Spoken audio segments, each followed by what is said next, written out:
know your name. Think about that. And God's reversing. He's reversing the mindset that the devil knows our name, but God doesn't.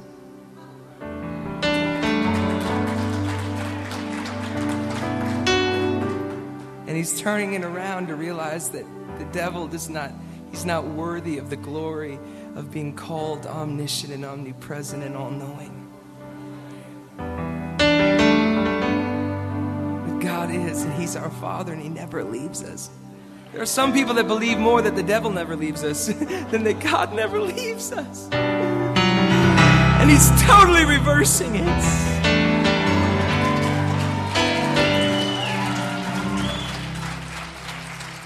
What a horrible thing to be like Jacob and to deceive your father, your earthly father, for a blessing by dressing up like your brother to receive it.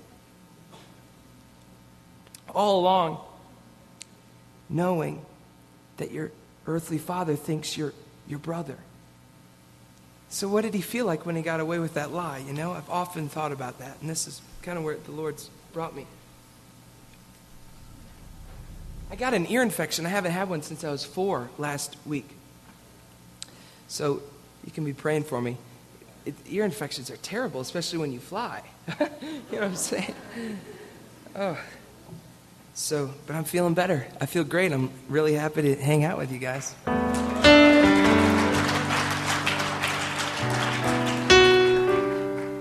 And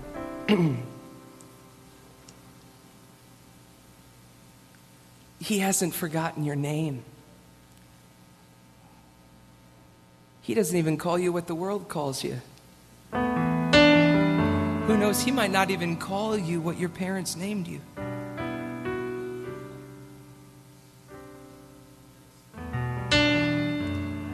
My biological father was full-blooded Sioux Indian, and my biological mother and him got together, and I was illegitimately conceived, and she put me up for adoption instead of aborting me in 1973. And believing that God had a purpose and a destiny on my life.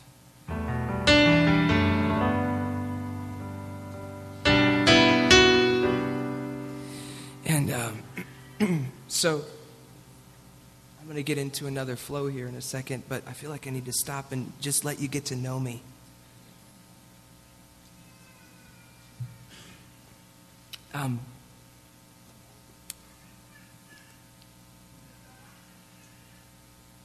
So she put me up for adoption, and she named me Stephen, which has this connotation in the Bible of being an irritator or an agitator, you know? And Jason has this connotation, or this idea of a lot of people even put it, that it means healer. So I'm kind of the agitating healer, you know? But whatever, that might not be what the Father calls me, but anyway, he uses it, I know that. And but a few years ago, the Lord began to speak to me in my worship room. And I noticed that, you know, this whole idea of us reversing and realizing that God has never left us alone. That we, all through the Bible, even the Old Testament, when that was 400 years of silence, remember this? And Samuel comes along. And it's pretty clear that God was already speaking and had already spoken the word of correction to Eli. But he turned a deaf ear and a blind eye. And so he went to Samuel. But the whole, conflict and discussion was God just not speaking, or was man not listening, And there's another 400 years of silence in there somewhere, and then there's the 400 years of silence before Jesus came. And Jesus, when he broke that silence, he said it was because man wasn't listening. And I started hanging out in my worship room a couple of years ago, and I started realizing that every time I just start worshiping to the Father in my worship room, his presence was so near and so real. And so I said to the Father, because I've sung it too, I said, Father, what is it that you have to go into places and you sing a few songs and you're breaking up the fallow ground and, oh God, open up the heavens and the whole deal, right? Open them up, break them open, beat them open, do something. But when I'm in my worship room, your presence is always there, even when my kids are banging on the piano and hitting me and jumping on my back and putting Sword of the Spirit in my back. And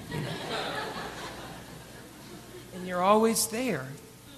And the Father spoke this to me, and he said, because you're always there.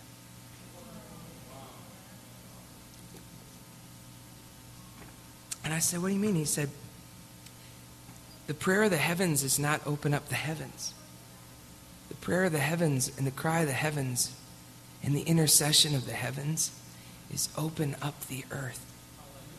Everywhere you walk, everywhere you go, whether it's the darkest place, the highest place, the lowest place, the heavens are open. Every principality, every stronghold was not only made by the Lord, but it was made for the Lord. Whew.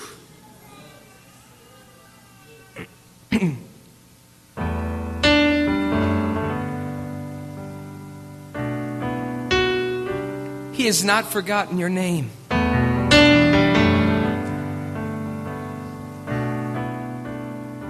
And the only question tonight for us, and this is where we begin our time together, freedom, and freedom reigns, and God, you're so real. I could sing it over you all night long. But the question really is does that matter to you? Does it matter that he hasn't forgotten your name?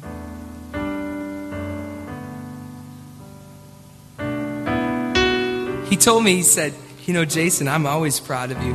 And what I love is when you come and sing, when you sing in your worship room, you hardly ever sing what the people want to hear when you go out and sing, and I love that about you.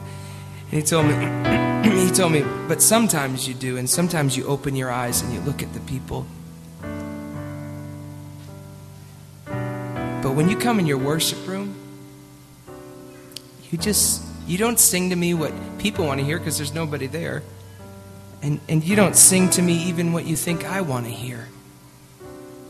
You just sing to me what you want to sing to me.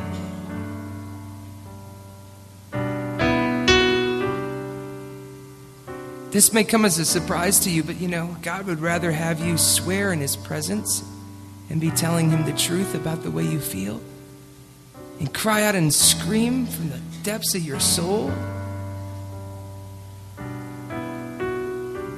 than lie.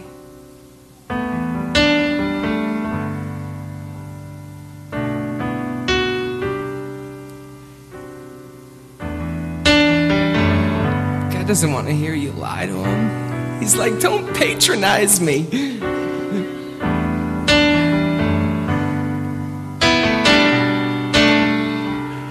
Yeah. Listen. I am here. There is no reason to fear.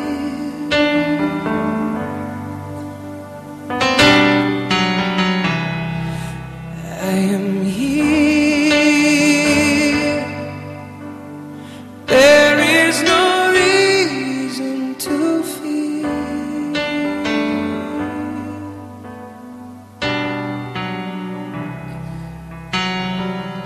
Somebody here is hurting.